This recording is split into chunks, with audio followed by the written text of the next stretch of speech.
Good morning po mga kanegosyo.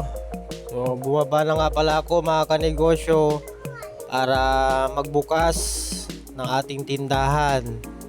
So kahit paghewang-gewang, inaantok pa, siyempre kailangan natin bumangon, gumising para mag-open ng ating sari-sari store para sa ating hanap buhay. So yung mga kanegosyo, pagbukas ng ating tindahan, syempre meron na pala nakaabang ng ating mga customer.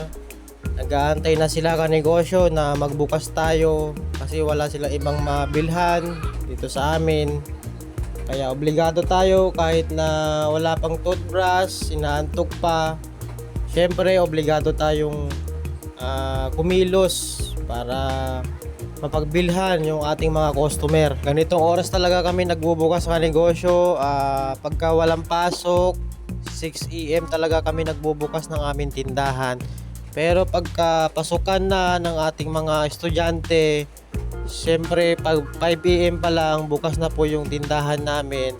Kasi marami nang bumibili niyan, marami nang bumibili ng kanilang mga baon, pang-almusal sa kanilang mga anak. So ayun mga kanegosyo, mawala na ang lahat, wag lang kape. Siyempre yan yung paborito nating araw-araw tuwing umaga, pampa good vibes natin araw-araw para makapag-isip tayo ng tama. Ito nga pala kanegosyo yung aking exercise tuwing umaga. Magmamap tayo, maglilinis muna tayo bago ang lahat. Siyempre hindi na natin nagawa kagabi kasi unang-una ang dami rin nating ginagawa pagdating sa mga closing. So ayun mga kanegosyo, andito na tayo sa palengke. Mamalengke muna natin. Ang unang bibili natin ay yung mga gulay. Siyempre napakamahal pa rin ang gulay natin. Ganun pa rin, walang pagbabago. Same price lang po mga kanegosyo.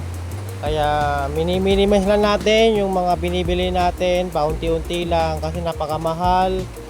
Para yung ibang pera natin, ilaan natin sa ibang produkto, ibang items ng tindahan natin. So ayun mga kanegosyo, tapos na po tayo mamalengke, tapos na po tayo bumili ng gulay. Ito nga pala lahat yung aking pinamili.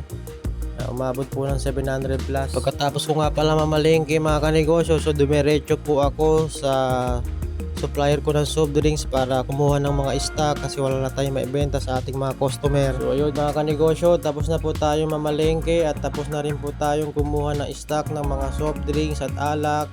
So pauwi na po tayo guys para ma-display pa natin yung ating mga pinamili dito sa ating tindahan. So ayun mga kanegosyo, andito na po tayo sa ating bahay, sa ating tindahan. So ina-unload ko na nga pala pang negosyo yung ating mga napamili, napamalengke sa palengke kanina. Siyempre mga kanegosyo, kailangan pag may sari-sari store tayo, kailangan dapat all around po tayo. Lahat pwede nating gawin, lahat pwede nating pasukin para mag-grow yung ating negosyo.